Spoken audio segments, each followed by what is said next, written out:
우리 저러저러 한 번만 더 인사했으면 좋겠습니다. 반말할 수 있는 기회를 드릴게요. 이렇게 인사했으면 좋겠습니다. 난 네가 참 좋다. 이렇게 인사했으면 좋겠습니다.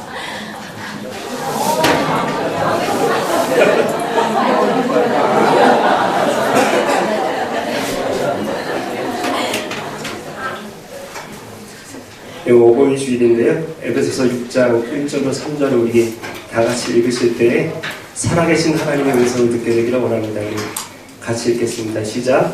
자녀들아 주 안에서 너희 부모에게 순종하라. 이것이 오늘이라. 내 아버지와 어머니를 존경하라. 이것이 약속이 있는 첫 계명이니 이로써 내가 잘되고 땅에서 정수하리라. 아멘.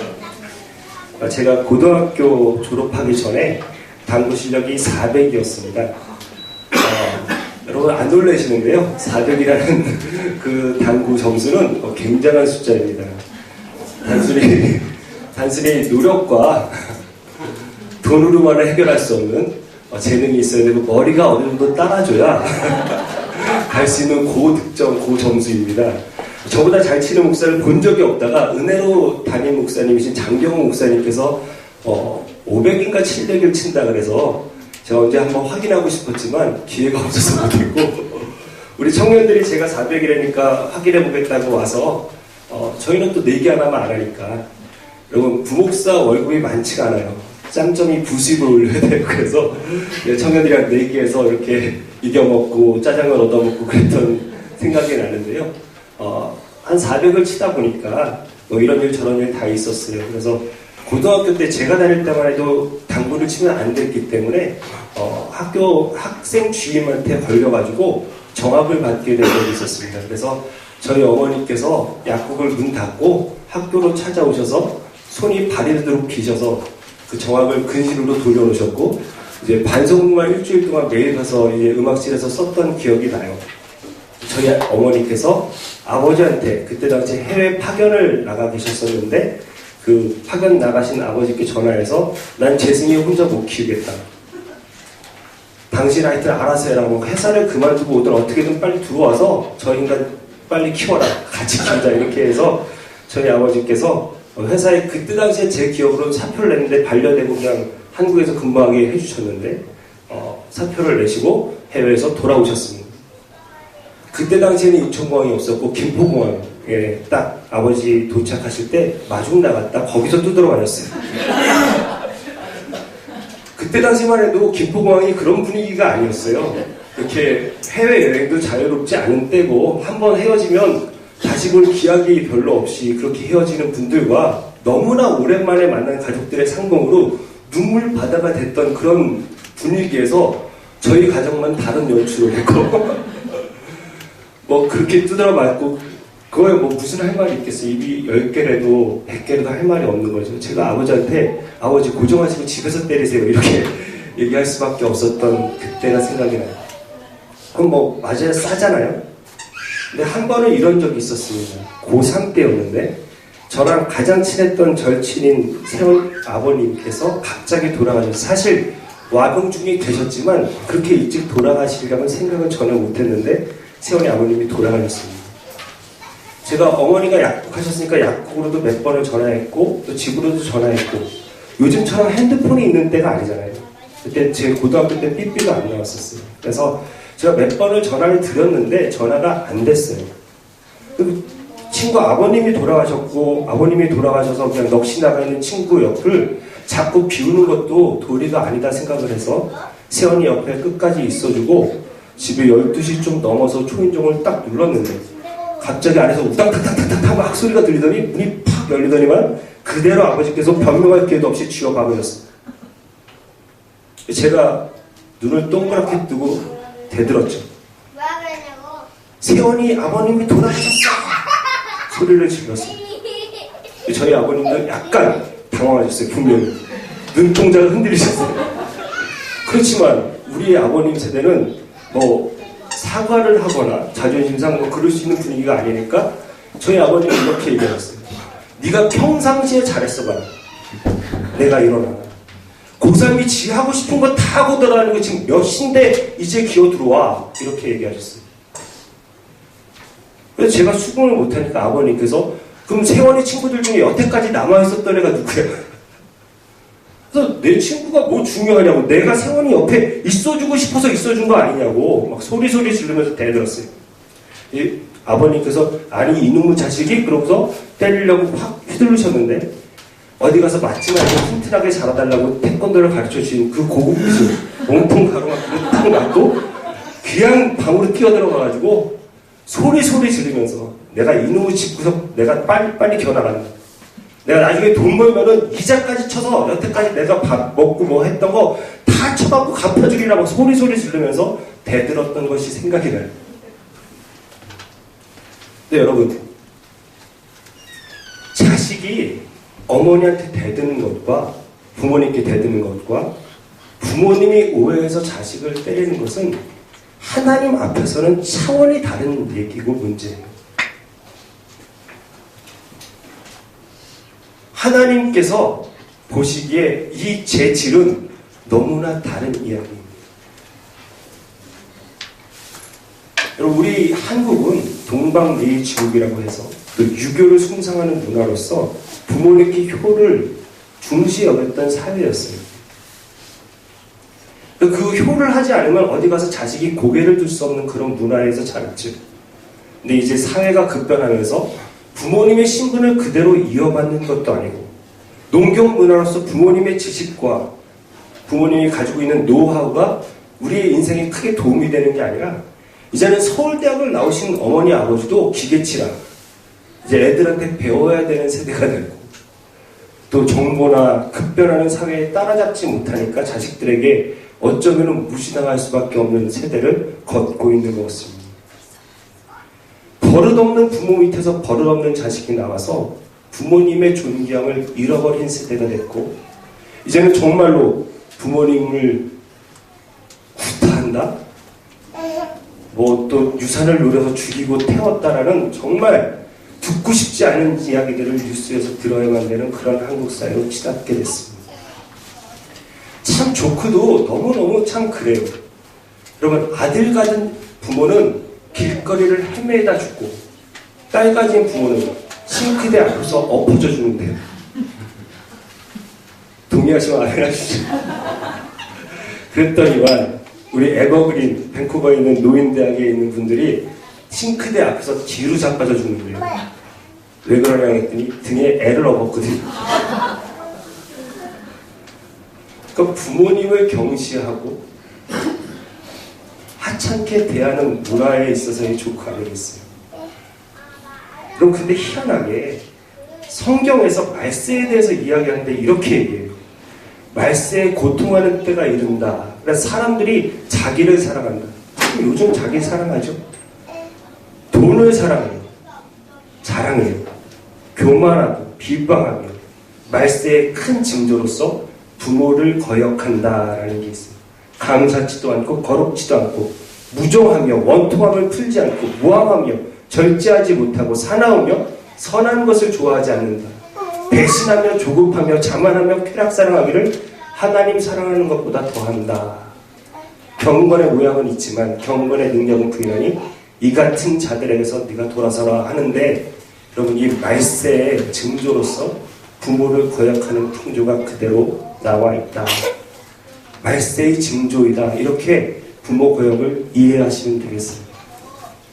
이런 사회에 하나님은 뭐라고 말씀하시는가? 계명을 주셨는데, 여러분 이건 다 같이 읽었으면 좋겠습니다. 시작. 내 부모를 공경하라. 그리하면 내 하나님 여호와가 내게 준 땅에서 내 생명이 주리라. 출애굽기 20장은 10계명에 관한 장이에요. 이 제5계명, 부모를 공경하라. 다른 거는 간당간당하게 나왔어요. 그런데 이 부모를 공경하라, 거기에만 하나님이 복을 가졌어요. 땅에서 생명이 길다. 10계명인데 처음부터 10까지 외우시는 분 계세요? 전혀 상관없죠. 못 외우시죠? 외우시는 분. 서로 민망한 질문을 하지 말아야죠. 이 10계명을 주셨는데 1계명부터 10계명까지 있는데 1계명부터 4계명까지가 하나님에 대한 대신 관계이고, 그리고 제 5계명부터 10계명까지가 내 이웃을 내 몸같이 사랑하라 하신 대인관계의 계명이에요. 율법사가 예수님께 무엇이 가장 큰 계명입니까? 그랬을 때 너희는 마음을 다하고 뜻을 다하고 목숨을 다하고 뜻을 다하여 내 하나님 여호와를 사랑하라. 이것이 크고 첫째 되는 계명이요. 둘째는 이와 같으니 내 이웃을 내 몸과 같이 사랑하라는 사실 이 10계명 전체를 담고 있는 것입니다. 대인 관계에 있어서 가장 처음으로 살인하지 말라, 간음하지 말라, 도적질하지 말라 이 모든 것보다 우선하게 부모의 공경을 우리 하나님께서는 명령하셨어요. 신명기 5장 16절에 이렇게 되어 있습니다. 같이 읽을까요? 시작. 너희 하나님 여호와께서 명령한 대로 내게 부모를 공경하라. 왜냐하면 내 하나님 여호와가 내게 준 땅에서 내 생명을 이루고 복을 누리리라. 하나님께서 부탁하신 게 아니에요. 부모를 공경하라고 명령하셨어요. 왜냐하면 부모를 공경하는 그 자체가 하나님과 인간의 관계의 기초이기 때문에 그렇습니다. 기독교는 릴리전이 아니에요. 릴레이션십이에요. 하나님과 어떠한 관계를 갖는가, 이웃과 어떠한 관계를 갖는가, 자연과 어떠한 관계를 갖는가, 관계의 이야기를 하고 있어요. 하나님과 관계가 좋기 위해서는, 사람과 관계가 좋기 위해서 가장 베이직이 뭐냐? 여러분, 낳아주신 부모를 공경하는 것이 하나님의 명령입니다. 내게 지울 수 없는 짐을 지우시는 게 아닙니다. 하나님께서는 우리를 위해서 이 명령을 주셨습니다. 여러분, 10계명을 어디서 주셨는지 아세요? 어디서 주셨어요? 애굽에서 주셨나요? 내가 1부터 10까지 계명을 준다. 너 이걸 지키면 내가 건져줄 거야. 이렇게 얘기하셨나요? 아니면 건져놓고 주셨나요? 지키면 건져준다. 건져주면 지킨다. 어느 거예요? 건져주고 나서 자녀답게 살아라 하는 요구예요. 여러분. 10계명. 내가 지키면 10계명을 다 지키면 구원해준다가 아니라 구원해놓고 하나님의 자녀, 하나님의 백성 답게 살아달라는 요구로서 하나님께서는 10계명을 주셨어요. 여러분, 이게 뭐죠? 연날일이에요. 아침에 너무 어려운 걸 물어보나요? 대답이 없어요. 연날리기. 저는 참 어렸을 때 연날리기도 잘했어요. 참 못하는 게 없는 게 저희 큰 단점 아니겠어요? 연을 날리고요. 눈에 안 보일 정도로 하염없이 끝까지 날렸어요. 여러분, 이 연을, 이게 지금 줄을 잡고 있는데 이 사람이 이 줄을 끊으면 이 연이 하염없이 더 멀리 날아갈 수 있을까요? 아니면 땅에 떨어질까요? 떨어져요, 날아가요? 떨어져요. 그렇죠? 여러분, 10계명은 여러분의 삶을 얽어매려고 주시는 게 아니에요. 여러분의 자유를 제한하기 위해서 주시는 게 아니에요. 이 10계명은 정말로 사람이 사람답게 하고 존귀하게 하시는 하나님의 놀라운 은혜인 줄로 믿습니다. 이걸 지키면 하나님이 영광을 받는다가 아니에요, 여러분. 이 10계명을 지켜야 사람이 사람답게 살 수가 있고 존귀함을 잃어버리지 않을 수 있고 정말로 하나님이 주신 그 생명을 아름답게 사용할 뿐만 아니라 가정의 화목도 정말로 모든 생명도 의도 이 안에 있어야만 인간의 가치가 존엄해지고 드러날 수 있기 때문에 우리에게 주신 줄로 믿습니다. 우리를 얽매이려는 명령이 아니라는 것, 우리를 존귀케 하시기 위해서 하나님이 주셨다는 것을 놓치지 않았으면 좋겠어요. 여러분, 물고기가 물 안에서만 자유롭듯이, 새가 창공에서만 자유롭듯이, 정말로 나무가 뿌리를 땅에 내려야만 자랄 수 있듯이 우리 인간은 하나님의 계명 안에 있어야만 존귀할 수 있고 자유로울 수 있어요.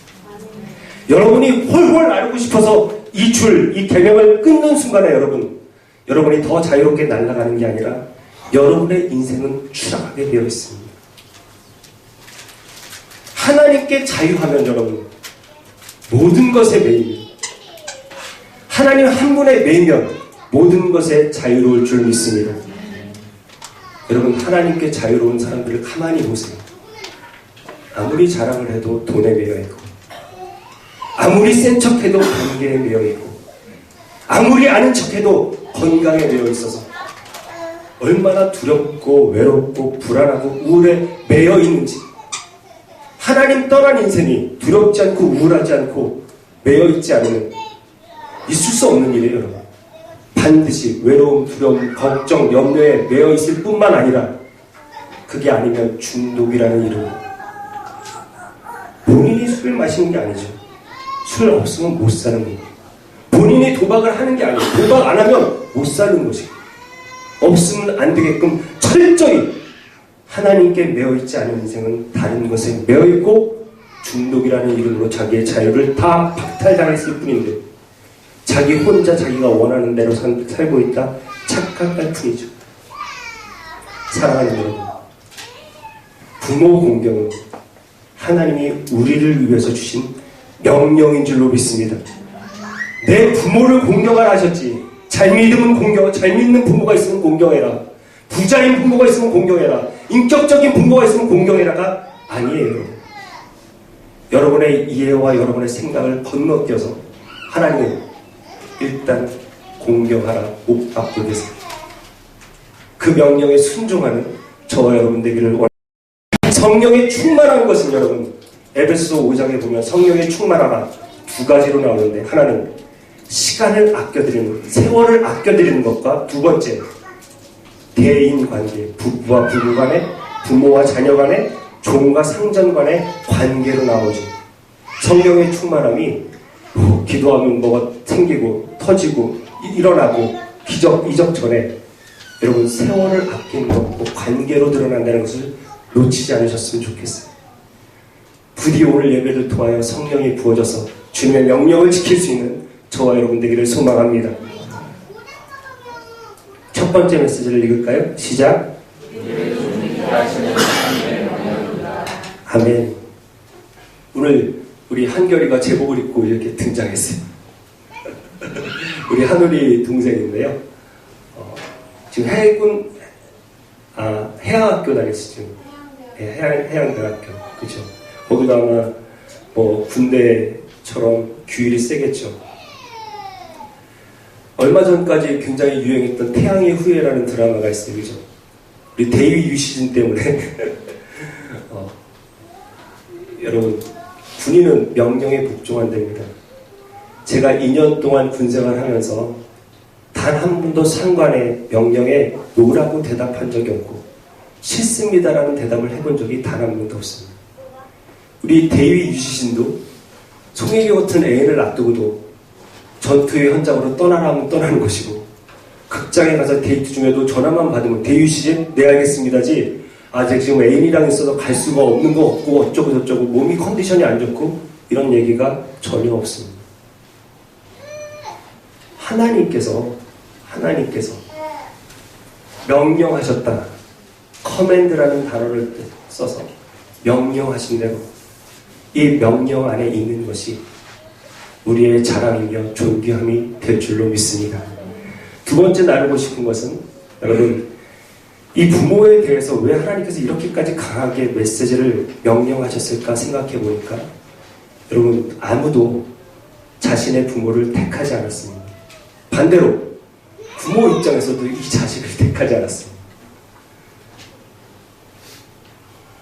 예레미야 1장 5절에 이런 말씀인데 같이 읽을까요? 시작.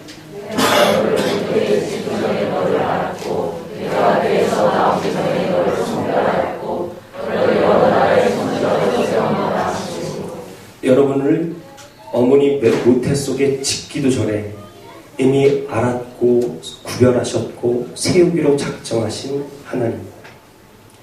하나님께서 여러분의 부모에게 여러분을 선물로 주셨고 청지기로 맡기셔서 그 부모님 밑에 태어났고 자라게 하신 하나님의 뜻과 계획과 섭리가 그 안에 있습니다. 아무도 부모를 택하지 않았고 자녀를 택하지 않았고 온전히 모든 것 아시는 하나님께서 그 가정에 여러분을 선물로 주신 줄로 믿습니다. 부모를 부정한다는 이야기는 이 하나님의 뜻과 계획이 우연이라는 것, 사고라는 것, 아니면 따를 수 없다라는 불신이 다 포함되어 있기 때문에 대신 관계에, 하나님과의 관계에 있어서 가장 기초적일 수밖에 없는 것이 여러분 부모와의 관계인 것을 아셔야 합니다. 이 중요한 기초에 하나님의 뜻이 있기 때문이다. 두 번째로는 여러분 마태복음 18장인데 한번 읽을까요? 시작.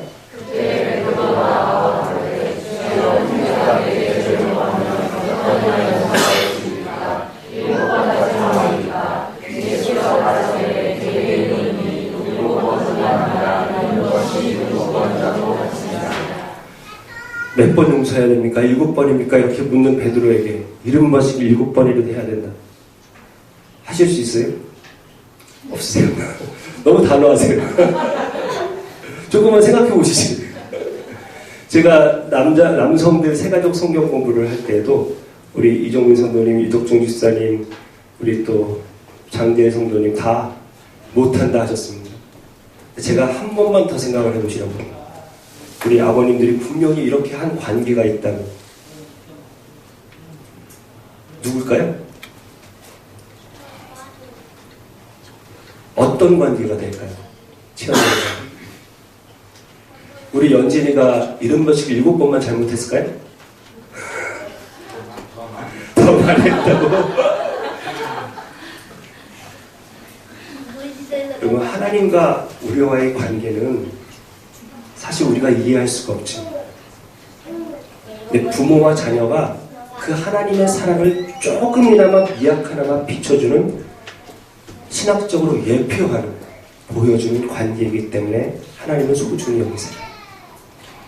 우리 연진이가 얼만큼 잘못하면, 얼마나 큰 잘못을 하면 우리 최원산이 갖다 버렸을 거예요. 얼마나 많은 잘못을 하면 쟤를 갖다 버릴까요? 우리 연진이가. 네. 우리 성진이가 얼마나 잘못하면 내다 버리시겠어요? 저희 어머니도 늘 나가 죽어라 이놈 새끼야 입에 달고 싶었어요. 너 같은 놈을 내가 목회자로 꿈꾸고 기도하는 자체가 하나님 앞에 죄스럽다. 근데 늘 너를 내려놔야지 하고 기도원에 올라가셔서는 새로워지셔서 오셨다니까. 여러분, 이거는, 이 관계는 여러분 70번씩 7번 용서할 수 있는 것은 부모 자식 간의 관계밖에 없어요. 이것을 하나님이 비춰주시고 우리에게 미약하나마 알려주시는 관계가 부모와 자녀와의 관계이기 때문에 하나님이 굉장히 소중히 여기시고 믿음과 관계의 근간으로 삼으신 것입니다. 여러분, 참 희한하게 하나님은 정확하세요. 너희 부모에게 순종하라, 내 아버지 어머니를 공경하라 되어 있습니다. 부모를 사랑하라고 얘기하지 않으셨어요. 왜? 자식의 좁은 그릇으로 부모를 사랑할 수 없다고 대드는 자식이 너무 많은 걸 아세요. 그리고 솔직히 부모 자식 간에 아니면 이런 상처를 주고받지 않았을 텐데, 부모에 대해서 기억하고 싶은 것보다도 잊고 싶은 게 더 많을 수 있어요.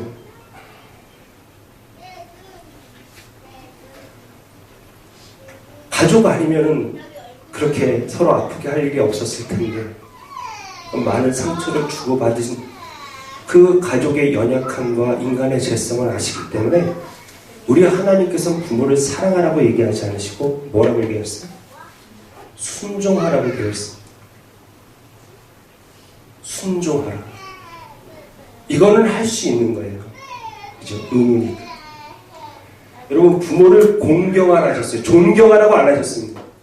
존경하라 하면 나는 우리 부모님 존경할 것이 하나도 없는데요, 이러고 대들 자식이 있다는 걸 아셔서 공경, 예를 다하라 요구하고 계십니다. 여러분, 순종하고 공경할 때 자녀 또한 세월에 묶여있기 때문에 세월이 지나가면 알겠죠. 우리 연진이가 처녀의 시절에 부모님의 사랑을 알았을까요? 머리로는 알았겠고 지는 알았다고 우겼겠죠. 근데 다은이를 낳고 나서 이제는 알죠. 야, 진짜 뱃속에 넣고 있을 때가 제일 편했다. 태어나고 나니까 뭐 잠을 제때 자나, 또 깨어서 계속 먹여야 되고, 자다 일어나서 먹여야 되고, 이런 사랑으로 우리 부모님이 나를 키우셨겠구나.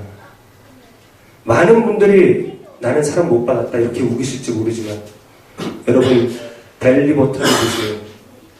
내가 어머니의 뱃속에 10개월 가깝게 9개월 10일 동안에 어머니의 모태 안에 있었고, 그때 우리 어머니가 나를 위하여 구별하셨고 또 몸을 지키기 위해 애쓰셨고, 태어난 다음에 진자리 마른 자리 아니고 다 가리고 좋은 건 먹이시고 입혔기 때문에 지금 내가 성인으로서 존재하는 것이지. 우리 인간이 이날 이때까지 클 때 아무 사랑 못 받고 클 수 있는 사람은 단 한 사람도 없고, 나중에 부름받을 때에도 누군가에게 신세지지 않고서는 그냥 갈 수 없는 것이 우리 인간의 실존입니다.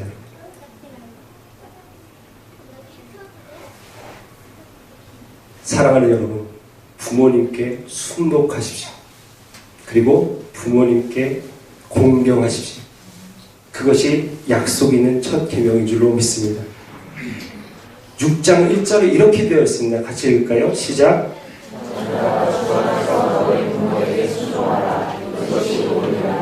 여러분, 이것이 옳습니다.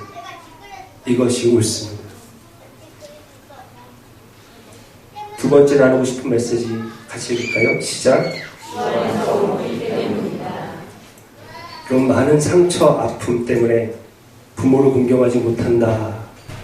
근데 저는 밴쿠버에서 10년 넘게 우리 유스들과 청년들을 만나고 상담하면서 한 가지 안 것은, 내가 보기엔 너무나 부러운 부모님을 갖고 계시고, 그 부모님 때문에 이렇게 어렸을 때부터 외국 문화권에서 자라고 공부할 수 있는 은혜를 입고, 넉넉한 부모님 밑에서 좋은 학원 다녔고 차까지 좋은 거 끌고 다니는 아이들이라 할지라도 참 희한하게 어머니 아버지한테 그렇게 많은 상처를 받았다고 이야기하더라고요. 부모님만 몰라요. 나는 우리 부모보다 훨씬 낫다. 우리 부모는 나에게 이렇게 못해줬는데, 나는 자녀에게 이렇게까지 하고 이렇게 해주니까 나는 내 부모보다 훨씬 낫다 라고 착각하고 사시지만, 그렇게 잘해주고 인격적이고 신앙적으로 보이는 부모 밑에서도 그런 많은 상처를 지고 살다 이렇게 얘기하는 자녀들을 많이 되겠습니다. 내가 받은 상처 때문에, 내가 받은 아픔 때문에 내가 부모에게 공경할 수 없다가 아닙니다. 여러분. 그 상처 주님 몰라서 얘기하신 게 아닙니다. 명령하신 것이기에 옳기 때문에 순종하실 수 있는 저와 여러분 되기를 원합니다. 근데 이 복에만 하나님께서 잘되고 땅에서 장수한다라는 옆에 희한한 조건을 딱 다졌어요. 그리고 제가 어렸을 때 저희 아버지께서 너 1등 하면은 내가 자전거 사준다. 그래서 진짜 열심히 공부해서 올백을 맞고 1등을 했어요. 왜 이렇게 안 믿는 표정으로 쳐다보시는 거예요? 목사가 여기서 거짓말을 하겠어요. 정말로 자전거에 눈이 멀어서 너무너무 열심히 공부해서 1등을 했어요. 여러분, 제가 1등한 게 자랑일까요? 자전거가 자랑일까요? 아버지가 그게 통한 줄 알고 저 고등학교 3학년 때 연세대학만 붙으면 내가 프라이드 사준다. 근데 사실 제 자식이 그렇게 공부하면 벤츠 사준다 그랬을 것 같아요. 어차피 안 이루어질 건데 뭐 프라이드야. 하여튼 보상을 걸어요. 왜 그렇죠? 그럼 공부라는 것은 공부가 필요할 때를 알기가 참 어려워요. 이게 필요하구나. 그걸 모르고 동기부여가 안 되니까 자전거를 받고 싶어서라도 너 공부해라. 이것이 부모님의 소원 아니겠어요? 왜 조건을 걸잖아요.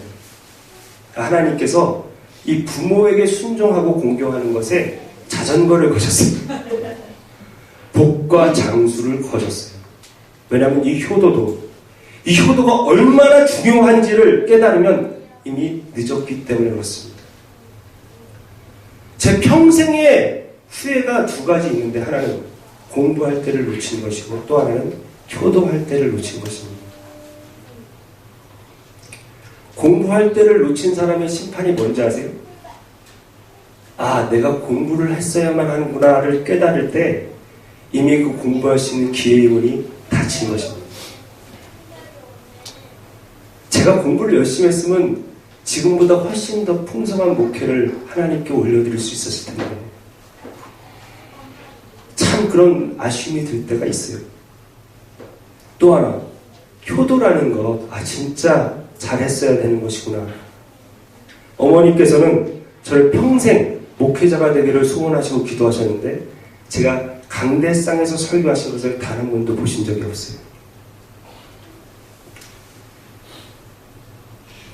그 효도라는 것, 해야 될 때를 알면 이미 늦었기 때문입니다. 그래서 하나님께서는 이 효도라는 것에 특별한 장치를 두셔서 자전거를 거셨어요. 이렇게까지 해서 우리에게 복 주시기를 원하시는 하나님의 뜻과 은혜를 여러분 꼭 기억하셨으면 좋겠어요. 볼륨인데 여러분, 핀이 몇 개예요? 10개예요. 여기에 반드시 맞춰야 되는 핀이 있어요. 이것을 킹핀이라고 합니다. 몇 번일까요? 우리 1번인 줄 알지만 사실 5번이래요. 이 5번이 넘어가야 나머지가 다 핀 액션에 두드러 이제 깨지는 거예요. 5번을 못 맞히면 거의 어렵고, 사실 일상전으로 포켓으로 들어가야 이 5번도 의미가 있겠죠, 사실. 프레이저 강에 벌목을 하고 나서 나무를 떨어뜨려 그냥 물에다가 빠뜨려 놓으면 이제 흘러가고 이제 프린스 루퍼트나 이런 데서 이제 건지는데, 근데 이렇게 강에 내려가다가 이렇게 그 나무들이 스탁돼서 딱 걸려있는 때가 있대요. 근데 그 나무가 걸려있을 때 킹핀이라는 나무 하나만 딱 뽑아내면 다 그냥 쉽게 내려가는데 앞나무부터 건지면 끝도 없대요. 그래서 어느 나무 때문에 지금 이게 얽혔나 그걸 딱 빼내는 게 킹핀이에요. 여러분, 10계명 중에 5계명 부모를 공경하라가 제가 살아보니까 인생의 킹핀입니다. 정말로 주님이 허락하신 부모님께 마음을 다하는 그 효도한다는 그 생각 자체가 이미 복인 줄로 믿습니다. 정말로 주님이 은혜를 주셔서 부모님께 공경할 수 있는 저희 그레이스 가족이 되기를 축복합니다. 그리고 가족에게 연단을 받으면 제일 힘듭니다. 벗어날 수도 없습니다. 하나님은 가족이라는 채찍으로 우리를 잘 빚으시고 연단하십니다. 근데 가족의 좋은 점은 하나님이 은혜를 딱 주시는 순간에 남하고 주고받았으면 이 상처로 불가능한데, 가족이기 때문에 하나님이 은혜를 부어주시는 그 순간에 눈 녹듯 사라지고 나만 다루신 성숙과 성장만 남는 희한한 것이 가족입니다. 가족을 통해서 다름받고 계십니까? 주님의 은혜를 구하십시오. 그리고 여러분이 하나님 앞에 합격을 테스트를 통과하십시오. 그러면 하나님께서 가족의 화목을 주실 줄로 믿습니다. 혹시 이제 효도를 하려고 해도 저처럼 기회를 잃으신 분이 계십니까? 정말로 자녀에게 하나님의 뜻과 하나님의 계획을 좇아서 이렇게 양육하십시오. 같이 읽을까요? 시작.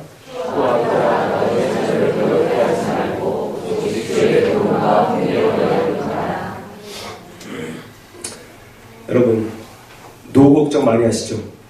연금 드시나요? 보험 드시나요? 전 최고의 보험은 자녀를 주의 교훈과 훈계로 양육하는 것, 그리고 부모님을 공경하는 것이라 생각합니다. 연진아, 다은이가 앞으로 이게 어떻게 할지 되게 궁금하지? 궁금할 거 없어. 목사님 가르쳐줄게. 연진이가 엄마 아빠한테 하는 그대로 할 거지. 이것이 연진에게 부담이 아니라 위로가 되기를 축복합니다. 연진이가 부모님을 못마땅하게 여기면 다은이가 나중에 우리 연진이 주영이를 못마땅하게 여길 거예요.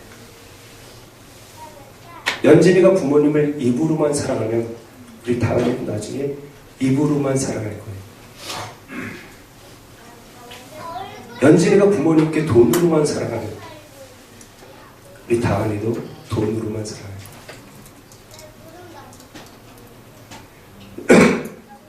장수하고 잘 낸다. 자녀의 복 없이 가능할까요?